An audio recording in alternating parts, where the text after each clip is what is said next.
हरे कृष्णा। आज की श्रीमद् भागवतम क्लास में आप सबका हार्दिक स्वागत है। कल के सत्र में हमने सुना गजेंद्र मोक्ष की कथा। आज हम सुनेंगे समुद्र मंथन की कथा। तो समुद्र मंथन की कथा इस तरह से है कि एक समय दुर्वासा ऋषि वो भगवान को मिल करके वैकुंठ से वो जा रहे थे देवलोक। तो भगवान ने उनको एक बहुत ही सुंदर अपने गले का पुष्पमाला निकाल करके दुर्वासा ऋषि को दिया। दुर्वासा ऋषि ने सोचा मैं जा रहा हूँ देवलोक, तो देवताओं के राजा इंद्र को ये माला मैं प्रदान करूँगा। तो वो ले करके पहुँचे। तो जब वो पहुँचे तो इंद्र जो है उस समय अपने सभा के अंदर नृत्य देख रहा था और सोमरस पीने में नशे में चूर था एकदम। और जब दुर्वासा ऋषि ने उसको वो माला प्रदान करी तो इंद्र ने उसकी कोई परवाह नहीं की और उसको अपने गले से निकाल के और ऐरावत जो हाथी है उनका उसके गले में डाल दी। अभी ऐरावत तो एक जानवर है, वो तो बेचारा समझता नहीं है। जब इंद्र नहीं समझा तो ऐरावत ने तो बेचारे ने उसको अपने सूंड से निकाल करके नीचे गिरा दिया और अपने पाँव से कुचल दिया। अब दुर्वासा ऋषि को बहुत ज़्यादा क्रोध आ गया। बोला भगवान की चढ़ाई हुई, भगवान की पहनी हुई निर्माल्य जो माला है वो उसका अपमान। उनको बहुत ज़्यादा क्रोध आ गया और दुर्वासा ऋषि तो वैसे ही बड़े क्रोधी होते हैं। तो उन्होंने श्राप दे दिया। बोले जाओ तुम लोग ऐश्वर्य विहीन हो जाओ, शक्ति विहीन हो जाओ। तो देवता लोग जो हैं उस श्राप के कारण वो लोग बहुत कमज़ोर पड़ गए और असुर लोग जो हैं वो लोग ताकतवर होते चले गए और वो लोग बार बार अटैक करके देवताओं के ऊपर युद्ध कर करके देवताओं को बहुत कमज़ोर कर दिया और देवताओं का सारा ऐश्वर्य वो सब खत्म हो गया। तो अब वो क्या करें? तो वो लोग जो है ब्रह्मा जी के पास में पहुँचे। ब्रह्मा जी को लेकर के वो लोग शिव जी के पास पहुँचे। फिर सबको ही मिल करके विष्णु जी के पास पहुँचे, भगवान के पास। तो भगवान ने उनको सलाह दी कि भाई ऐसा है कि तुम लोग समुद्र का मंथन करो।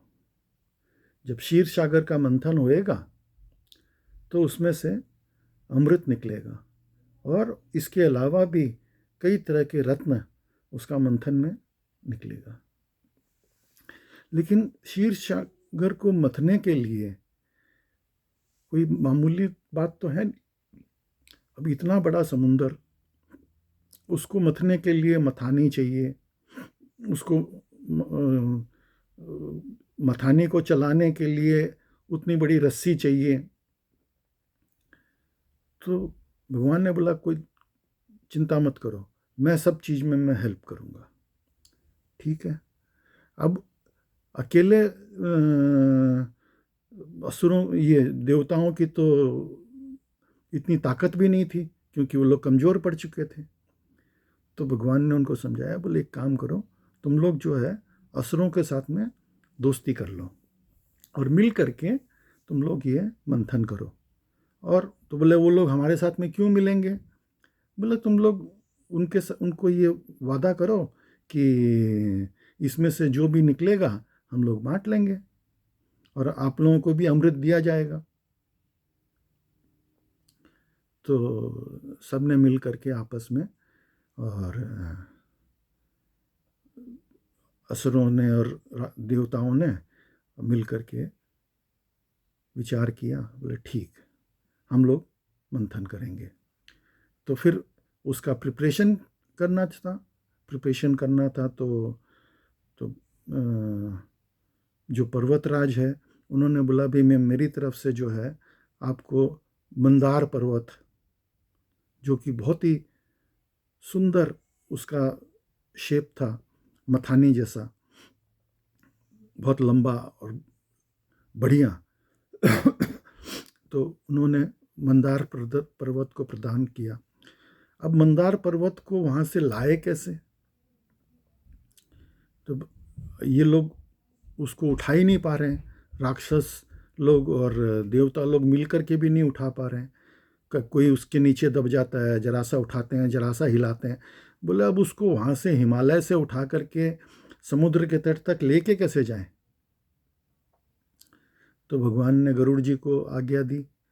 तो गरुड़ जी के ऊपर भगवान स्वयं बैठे और गरुड़ जी ने उस पर्वत को उठा करके सीधा वहाँ से हिमालय से उठा करके समुद्र तट पे उसको पटक दिया। तो इस तरह से मंदार पर्वत को लाने में भगवान ने मदद करी। अब ये सोचा गया कि भाई ये मंदार पर्वत तो आ गया, अब इसकी मथानी कैसे बने? अब इसका जो है वो रस्सी भी तो चाहिए। तो रस्सी के लिए शिव जी की तरफ लोग बाग देख रहे थे। तो शिव जी के गले में वासुकी नाग रहता है, वो सबसे लंबा नागों का राजा वासुकी है। तो शिव जी ने बोला अच्छा मैं वासुकी नाग को प्रदान करता हूँ, इस वासुकी नाग से हम लोग इस मंदार पर्वत की मथानी बनाएंगे। तो उसको रस्सी की तरह हम प्रयोग करेंगे। तो भगवान ने देवताओं को चुपके से समझाया, बोला भाई ऐसा है, तुम लोग यहाँ पे ज़्यादा होशियारी नहीं करना। तुम लोग जो है वो असुर लोग बोलेंगे कि भाई वो मुख की तरफ, वो लोग श्रेष्ठ हैं तो वो मुख की तरफ रहना चाहेंगे, तो उनको रहने देना। बोले क्यों?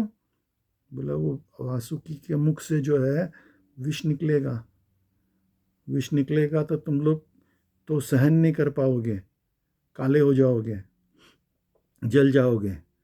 और उनके पास तो शुक्राचार्य है, और शुक्राचार्य के पास स्पेशल औषधि है जिससे वो संजीवनी बूटी है उनके पास में। तो वो लोग अगर मर भी जाएंगे दैत्य लोग, तो वो उनको वापस से संजीवनी विद्या से जीवा देंगे। तो तुम लोग पूंछ की तरफ में रहना और ज़्यादा बड़प्पन नहीं झाड़ना। तो मान गए। तो देवता लोग जो पूंछ की तरफ रहे, और जो असुर लोग हैं, दैत्य लोग हैं, वो वासुकी के मुख की तरफ रहे। और अब उसको मथना शुरू करना था। अब मथना शुरू किए तो क्या हुआ, वो जो पर्वत है वो समुद्र में डूबने लगा। बोले भाई इसको आधार तो देना पड़ेगा कुछ, ऐसे तो ये समुद्र में तैरेगा कैसे? इतना भारी जो पत्थर है, इतना भारी पहाड़ है, वो तैरेगा कैसे? क्या चीज़ पे तैरेगा? तो भगवान विष्णु जो है वो उनके पीठ में खुजली हो रही थी। तो उन्होंने बोला कि एक काम करता हूँ, मैं एक कश्यप अवतार लेता हूँ। कश्यप मतलब कछुए का अवतार। और कछुए का अवतार लेकर के इसको अपने पीठ के ऊपर मैं वहन करूँगा इस मंदार पर्वत को। और जब ये मथानी की तरह मेरे पीठ के ऊपर चलेगा, घूमेगा, तो मेरा पीठ में जो खुजली हो रही है वो भी मिट जाएगी। तो भगवान ने इस लीला के अंदर, ही छोटी सी लीला पर बनाने के लिए भगवान ने 4 अवतार लिए थे। सोचो कितनी इंपॉर्टेंट है ये। तो पहला अवतार लिया उन्होंने कूर्म अवतार, कश्यप अवतार। तो ये कूर्म अवतार लेकर के उन्होंने उस मथानी के नीचे, मंदार पर्वत के नीचे उसको सपोर्ट दिया। तो फिर ये मथानी चलने लगी। तो अब वो चला रहे हैं तो वासुकी के मुख से खूब विषैले विष निकले। तो देवताओं को समझ में आया, बोला भगवान ने सही बोला था, हम लोग जो है बच गए, ये पूंछ की तरफ हैं तो हमारा जान बच गया। और ये असुरगण जो है वो लोग बेचारे मर रहे थे, वो तकलीफ भी पा रहे थे। वो लोग लड़ झगड़ करके उन लोगों ने मुख की तरफ में जगह लिया था वासुकी की। बोले हम लोग श्रेष्ठ हैं इसलिए हम मुख में रहेंगे, मुख के पास रहेंगे, हम क्यों पूंछ पकड़े। तो खैर शुक्राचार्य उनको समझा बुझा करके उनको इलाज वगैरह करके उनको ठीक कर रहे थे। तो उसके बाद में क्या हुआ, जब कोई भी चीज़ का मंथन होता है तो सबसे पहले तो उसका जो झाग है, जो विष है, हलाहल विष, तो समुद्र में से हलाहल विष निकला। अब वो हलाहल विष जो है वो पूरे संसार को जलाने लगा, इतना तीव्र, इतना भयानक विष था। तब लोग बाग ने बोला बोला कि भाई अब ये हम लोग तो सब इसी में मर जाएंगे, आगे के रत्न और आगे के सब चीज़ को कैसे निकलेगा, हम लोग तो इसी के अंदर इसकी जो हवा चलेगी उससे ही हम लोग सब मर जाएंगे। सब भगवान की तरफ देख रहे थे। भगवान बोले भाई मैं तो मक्खन मिश्री खाने वाला आदमी हूँ, मेरे बस का नहीं है ये विष विष। उन्होंने शिव जी की तरफ में देखा, बोला आप भांग धतूरा वगैरह लेते हो, आपके बस का है ये, आप चलाओ इसको। शिव जी ने बोला ठीक है कोई बात नहीं, मैं इसको मैं पान करूँगा। तो उन्होंने उस हलाहल विष को पान किया। जब उन्होंने लेकिन उसको जब पान किया तो पार्वती माता ने उस हलाहल विष को जो है अपनी शक्ति से उनके गले में यहीं पे रोक दिया। तो जब गले में रोक दिया तो उनका जो गला है वो नीला पड़ गया। तो भगवान को एक नया नाम मिला, नीलकंठ, नीलकंठ महादेव। तो भगवान शंकर ने उस हलाहल विष का पान किया और तब से उनका नाम हलाहल ये नीलकंठ महादेव पड़ा। अब लोग बाग जो है वो शिव जी की कॉपी करके भांग धतूरा वगैरह सब खाना चाहते हैं कि भाई शिव जी भांग पीते थे। अरे शिव जी ने तो ये विष भी पिया ना हलाहल, तुम पी के दिखाओ। नहीं, वो लोग वो नहीं पिएंगे, वो लोग खाली अपना मजा देखते हैं कि भाई हम लोग भांग धतूरा पिएंगे, और उसके लिए वो लोग बहाना लगाते हैं कि हमको जो है वो शिव जी पीते हैं इसलिए हम पिएंगे। तो शिव जी ने तो हलाहल भी पिया।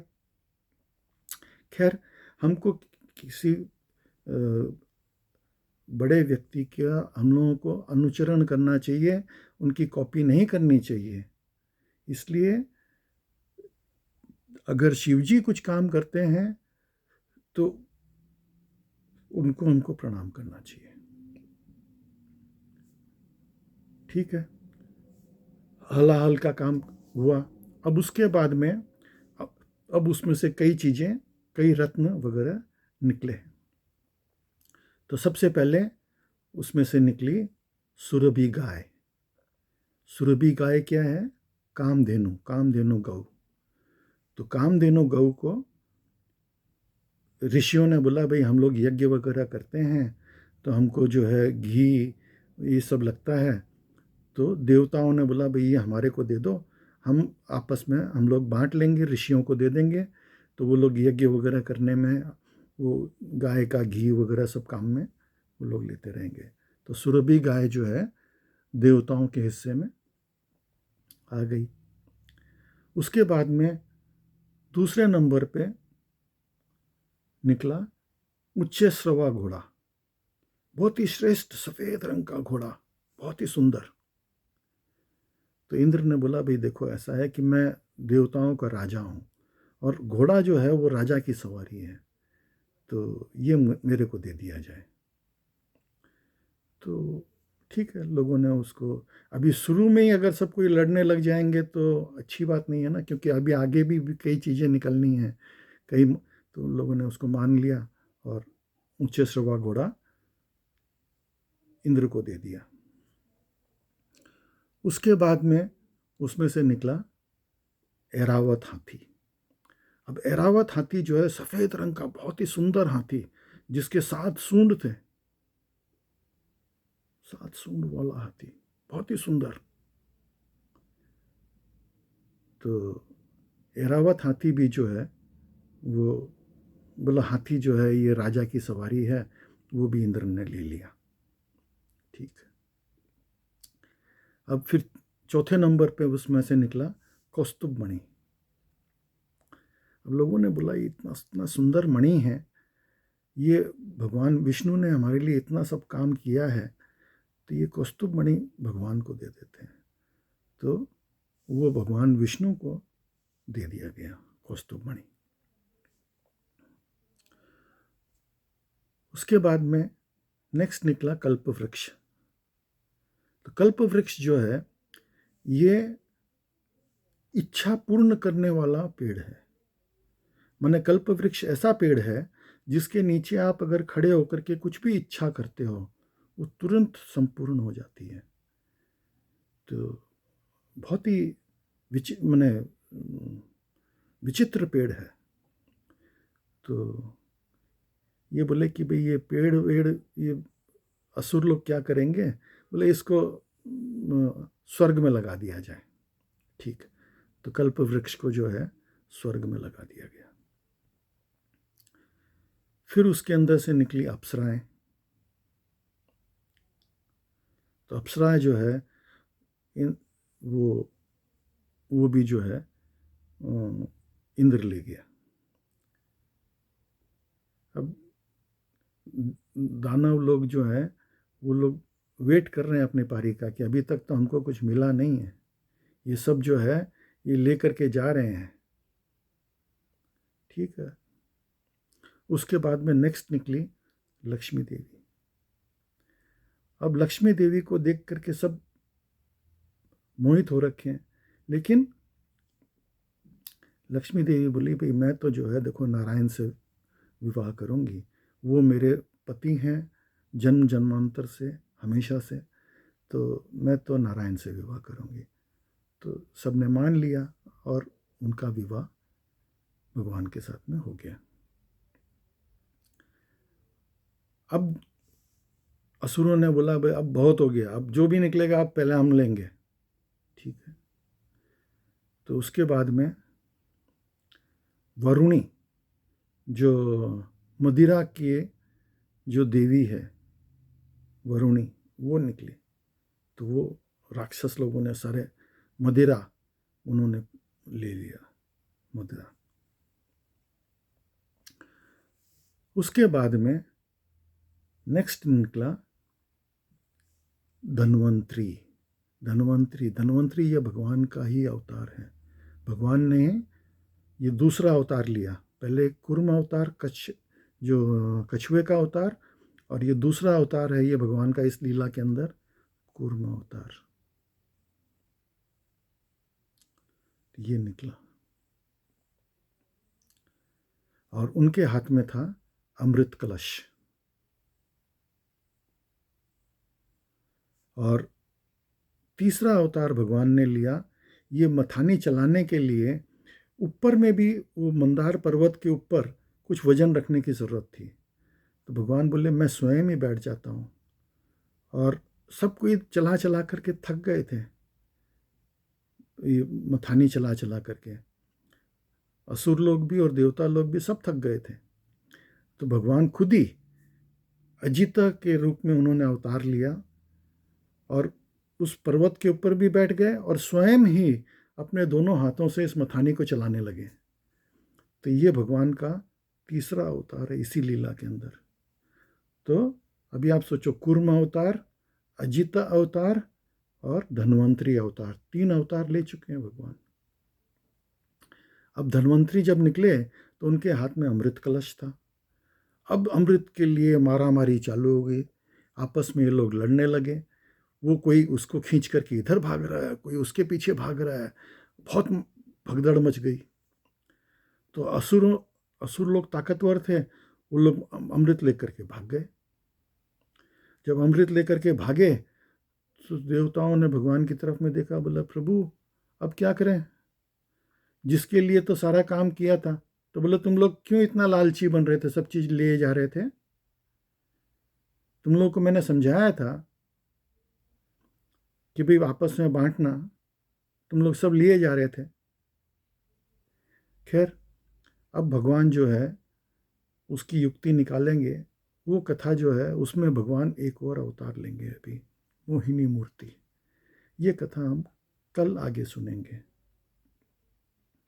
तो आज की श्रीमद् भागवतम क्लास में आप लोग सम्मिलित हुए, उसके लिए बहुत बहुत धन्यवाद। हरे कृष्णा।